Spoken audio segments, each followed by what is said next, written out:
양민혁 선수가 QPR 이적 이후에 세 번째 경기에 나왔는데 오늘 경기는 71분에 들어가서 20분 정도를 뛰었거든요. 추가 시간까지 합하면 25분 정도였고 첫 번째 경기에서는 양민혁 선수가 76분에 들어가서 20분 정도를 소화했었고 지난 경기에는 두 번째 경기에서 양민혁 선수가 66분에 들어가서 그래도 약 30분 정도 가량을 소화를 했었어요. 그러니까 양민혁 선수가 이 세 경기를 보면 지금 현재는 65분에서 75분 이 사이에 들어가면서 약 20분에서 30분 정도 요 사이 정도의 시간을 소화하고 있는 것으로 보이는데 일단 오늘 경기는 양민혁 선수가 통할 수 있다는 가능성을 보여준과 동시에 아쉬움도 나타나는 장면들이 꽤 있었습니다. 어떤 거냐면 오늘 경기도 QPR의 공격 방향은 기본적으로 오른쪽이에요. 왼쪽에 있는 사이토와 체어 두 선수가 볼을 잡아서 반대편으로 방향 전환을 하는 혹은 이제 왼쪽에서 빌드업을 하다가 한 번에 롱패스를 때려놓는 그리고 실제로 양민혁 선수가 오늘도 스미스랑 교체가 되면서 오른쪽 라인에서 뛰었었죠. 그리고 오른쪽에서 양민혁 선수가 달려나갈 수 있는 장면들이 연출은 많이 됐었거든요. 양민혁 선수의 번뜩임을 볼 수도 있었지만 그런데 아직은 챔피언십의 거친 몸싸움을 버텨내면서 본인의 기술적인 역량, 돌파를 하는 모습을 보여주는 장면들이 자주 나오지는 않았다. 그래서 오늘 경기 양민혁 선수의 장면들을 보면 70분쯤에 양민혁 선수가 경기장에 들어가서 이제 어떤 플레이를 보여주냐면 이런 장면이 있었습니다. 이 장면은 코기 사이토가 볼을 잡고 일본 선수죠. 왼쪽에서 볼을 잡고 가운데로 들어오면서 수비를 끌어당기다가 측면으로 뛰어들어가는 양민혁 선수에게 패스를 보내주는 장면이었어요. 그 다음에 양민혁 선수가 여기서 볼을 잡은 상황에서 코기 사이토가 뒤로 도는 모습을 보여주는데 그럼에도 불구하고 코기 사이토에게 양보하는 게 아니라 본인이 직접 과감하게 돌파를 시도하는 장면이었습니다. 그리고 여기서 이제 양민혁 선수가 좋았던 점은 상대 수비수와의 1대1 싸움이었는데 과감하게 왼발로 코기 사이토에게 주는 척을 하다가 순간적으로 치고 달리거든요. 이 동작에 속았어요. 가까이서 보면 양민혁 선수가 발동작이 왼발로 뛰어들어가는 코기 사이토에게 패스를 보내주는 이러한 움직임을 가져가는 척을 하다가 순간적으로 치고 달리는 거거든요. 근데 양민혁 선수의 가장 큰 장점 중에 하나가 이렇게 왼발 오른발을 자유자재로 쓰면서 드리블을 한다는 건데 이게 이제 K리그에서도 양민혁 선수가 워낙에 드리블 패턴이 왼발로 드리블을 할 때도 있고 오른발로 드리블을 할 때도 있고 어쨌든 순간적으로 템포가 바뀌다 보니까 어려워할 때가 많았어요. 근데 이런 모습을 양민혁 선수가 챔피언십에서도 보여준 거죠. 왼발로 볼을 컨트롤한 다음에 순간적으로 치고 달리는 근데 이 과정에서 상대 수비가 양민혁 선수를 따라가려다가 양민혁이 먼저 달려 들어올 때 치고 달리니까 양민혁의 민첩함을 따라가지 못했습니다. 그러면서 양민혁 선수가 여기서 심지어 수비수와 부딪혔는데 비틀거렸지만 균형 감각을 잃지 않고 측면을 돌파하는 데 성공을 해요. 그 다음에 여기서 크로스까지 성공하는 장면을 볼 수가 있었습니다. 이런 장면은 굉장히 좋았는데 이게 어쨌든 양민혁 선수가 발이 땅에 붙어 있을 때 패스가 본인에게 온 다음에 거기서부터 이제 시작하는 이런 장면에서는 양민혁 선수가 괜찮은 플레이를 보여줄 때가 있어요. 그런데 QPR이 기본적으로 패스가 이렇게 발 밑으로 떨어지는 게 아니라 후방에서 혹은 반대편에서 한 번에 공간으로 때려놓는 패스가 많습니다. 그러니까 정교한 패스가 들어가기보다는 앞쪽으로 붙여놓고 앞쪽에 있는 공격수가 머리로 떨어뜨려 준다거나 아니면 그냥 양민혁이 뛰어들어가는 공간으로 한 번에 패스를 보내줘서 어쩔 수 없이 본인이 볼 소유권을 잡고 시작하는 게 아니라 상대 수비수와 달려가면서 몸싸움이 나오는 이런 장면이 많이 나오거든요. 그래서 예를 들면 이런 장면입니다. 이 장면도 뒤에서 롱 패스를 보내준 다음에 앞쪽에서 머리로 양민혁에게 떨어뜨려주는 장면이었어요. 그래서 앞쪽에 있는 선수가 넘어져 있는 걸 볼 수가 있죠. 머리로 떨어뜨려준 장면이었고 이때 양민혁 선수가 뒷공간으로 일단 잘 침투해 들어갔습니다. 이 떨어지는 세컨볼에 대한 움직임도 양민혁 선수가 굉장히 좋거든요. 그래서 잘 뛰어 들어갔는데 아무래도 볼이 수비수와 양민혁의 가운데에 떨어지다 보니까 몸싸움이 들어갈 수밖에 없어요. 그래서 양민혁 선수가 상대 수비수와 부딪히는 장면인데 이때 양민혁 선수가 볼을 완벽하게 컨트롤하지 못하고 넘겨주는 과정에서 수비수에게 가로막혀서 결국에는 이 크로스가 연결이 되지 못하는 장면을 볼 수가 있죠. 다른 장면도 마찬가지인데 이 장면에서는 QPR의 수비 라인에서 볼을 끌고 올라오다가 뛰어들어가는 양민혁에게 패스를 보내주는 장면입니다. 그리고 이 넓은 공간에서 양민혁 선수가 치고 달릴 수가 있었거든요. 근데 여기서 양민혁의 발밑으로 떨어지는 게 아니라 이 패스도 굉장히 선이 굵어요. 그러다 보니까 뛰어들어가는 양민혁이 발 앞에 떨어지는 게 아니라 앞으로 그냥 질러 놓습니다. 그리고 볼이 이렇게 떨어지는 장면인데 이때 상대 수비수와 또다시 양민혁이 스피드 경쟁을 하게 되고요. 그러니까 볼 소유권을 본인이 완전히 가지지 못한 상태에서 달려가죠. 그리고 여기서 양민혁 선수가 상대 수비수와 경합을 하는 과정에서 상대 수비수가 태클을 하게 되고요. 아무래도 양민혁 선수가 빠르다 보니까 상대 수비수가 그래도 먼저 몸을 날렸어요. 그리고 이때 양민혁 선수가 볼을 밀고 들어가지 못하고 결국에는 이 태클에 막혀서 코너킥이 되는 이런 장면이었거든요. 그래도 이 장면에서 양민혁 선수가 한 발 더 빨랐기 때문에 볼을 먼저 터치를 해놓은 상태였고 이때 태클이 들어갔어요. 그러면서 이제 양민혁 선수가 볼 소유권을 상대 수비수보다는 먼저 가져오는 그런 좋은 모습을 보여주긴 했지만 어쨌든 저러한 경합 상황에서 QPR이 양민혁이 볼을 완전하게 소유한 다음에 드리블 돌파할 수 있는 시간이 많기보다 왼쪽에서 오른쪽으로 방향 전환이 일어난다 해도 패스 자체가 약간은 좀 선이 굵고 좀 거친 패스가 올 때가 많고요. 상대 공격수와 양민혁이 달려나가면서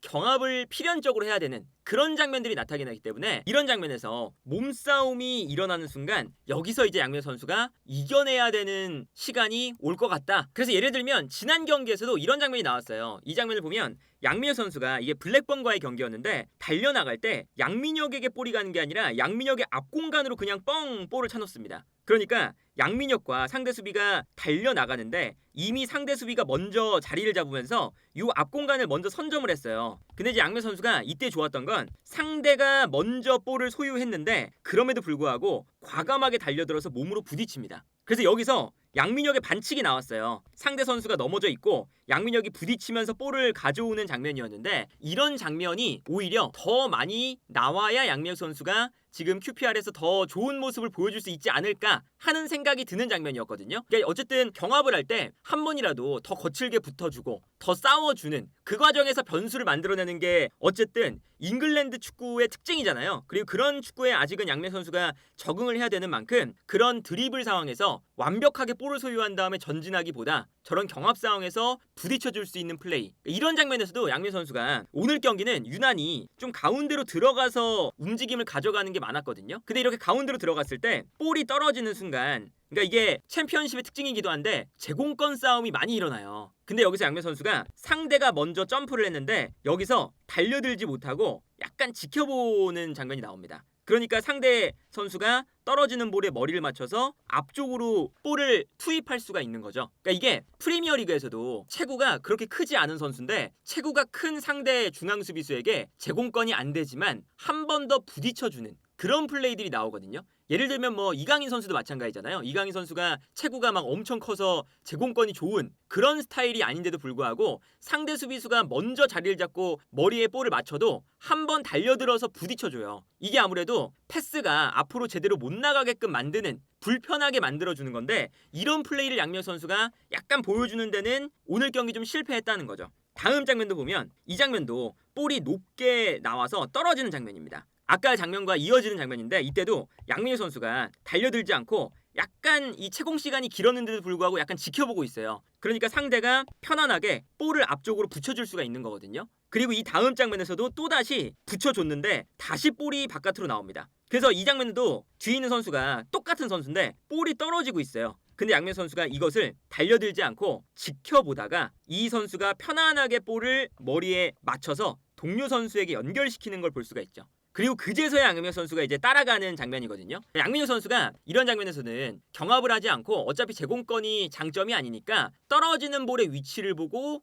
그 다음에 달려나간다. 이런 장면들을 실제로 양민혁 선수가 K리그에서도 많이 보여줬었어요. 근데 이렇게 볼이 떨어지는 걸 보고 달려갈 때 이미 볼이 상대에게 소유권이 넘어간 상태에서 달려가게 되면 상대가 불편함을 못 느낀다는 거죠. 그러니까 이게 챔피언십에서는 저렇게 본인이 체구가 약간은 밀린다 하더라도 한 번 더 붙어주고 한 번 더 싸워주는 게 일단은 필요해 보인다. 다만 양민혁 선수가 제공권 말고 이렇게 발밑으로 볼이 왔을 때 압박을 하는 것에는 나쁘지가 않아요. 이 장면도 보시면 오른쪽에 있다가 상대에게 패스가 넘어가는 순간 빨리 달려갑니다. 그래서 볼이 측면으로 도달하는 순간 양민혁이 빠르게 달려가서 압박을 시작하고요. 여기서 양민혁 선수가 빨리 가로막았기 때문에 결국에는 측면에서 공격이 전개가 되지 못하고 결국에 여기서 공격이 끝나는 장면이거든요. 이게 지난 경기도 이런 장면이 나왔어요. 지난 경기도 이 장면이었죠. 양민혁 선수가 오른쪽에 있는데 왼쪽으로 패스를 보내주는 순간 양민혁 선수가 다가가기 시작합니다.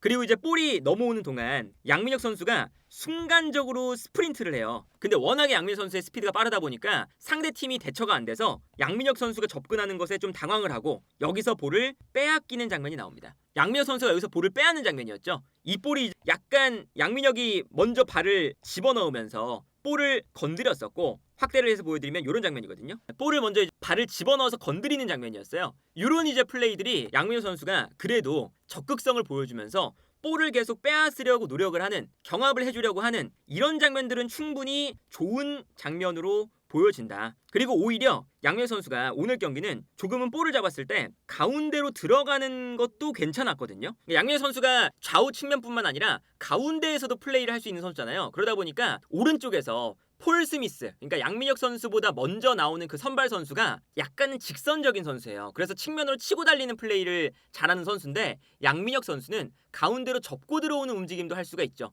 그러다 보니까 QPR의 미드필더 라인에 조금 더 힘을 실어줄 수가 있고, 오히려 상대 수비를 가운데로 쏠리게끔 만들면서 다른 지역의 공간을 만들어주는, 조금은 폴 스미스와 다른 플레이를 좀 해주는 것도 인상 깊었어요. 예를 들면 이런 장면이죠. 양민혁 선수가 오른쪽에 있다가 순간적으로 가운데로 들어와서 후방에서 나오는 볼을 양민혁이 받아줍니다. 그리고 이때 양민혁에게 수비가 쏠리는 순간 앞쪽에 있는 선수에게 양민혁이 볼을 넘겨주는 장면이거든요. 그리고 볼을 받는 선수가 왼쪽 측면에서 가운데로 들어오면서 볼을 잡는 장면이었어요. 이 선수가 코기 사이토 혹은 뒤에 있는 선수가 체어, 그러니까 이 두 선수가 공격형 미드필더들인데 양민혁 선수까지 좀 가운데로 들어와 주면서 이 가운데 지역에서의 선수 숫자를 양민혁 선수가 확실하게 늘려줄 수 있다라는 게 이번 경기에서 그래도 뭔가 양민혁 선수가 들어왔을 때 이렇게 QPR이 좌우 측면 공격수, 중앙에 있는 공격형 미드필더까지 중앙 지역의 선수 숫자를 늘려줄 수 있다, 새로운 공격 패턴을 볼 수가 있었고, 이 장면은 양민혁 선수가 오른쪽에서 볼을 잡았는데 볼을 잡은 이후에 가운데로 볼을 몰고 들어갑니다.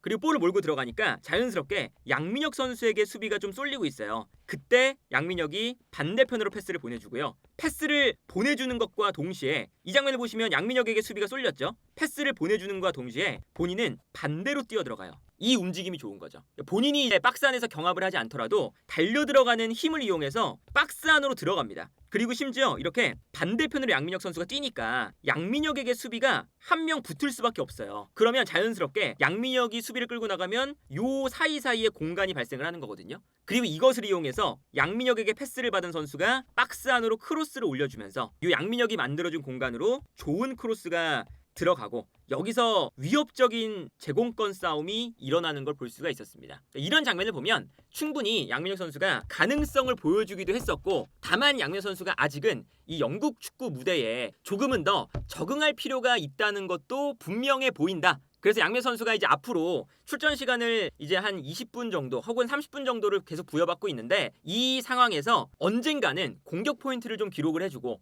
그리고 조금 더 출전 시간을 많이 부여받으면서 이제 그 가능성은 보여주고 있거든요. 출전 시간을 많이 부여받기 시작할 때 그때 돌파도 더 많이 보여주고, 경합 상황에서도 더 적극적으로 부딪혀주고, 특히나 힘싸움에서 밀리지 않는 모습을 보여주면서 본인이 완벽하게 볼을 소유했을 때뿐만 아니라 볼을 소유하지 않았을 때, 이제 아무래도 QPR이 세밀하게 만들어가는 패턴을 많이 보여줄 수 있는 팀은 아니니까 조금은 투박하게 볼이 떨어져도 달려가서 경합을 하고 싸워주고 거기서 볼을 가져올 수 있다라는 것을 보여줄 수 있어야 되지 않을까 싶고요. 아쉽게도 이제 QPR이 오늘 경기 패배하면서, 사실 오늘 이겼으면 코벤트리 시티랑 승점이 똑같았어요. 8등까지 올라갈 수 있는 순위였는데 오히려 코벤트리가 올라갔고 QPR은 그대로 순위를 유지했거든요. 그래도 아직까지는 이 블랙번 승격 플레이오프권까지 승점이 4점 차이기 때문에 마지막까지는 동기부여가 확실하게 남아있으니까 양민혁 선수가 마지막까지 이제 QPR에서 후반기 동안 최선을 다해서 이 잉글랜드 축구 무대, 조금은 K리그보다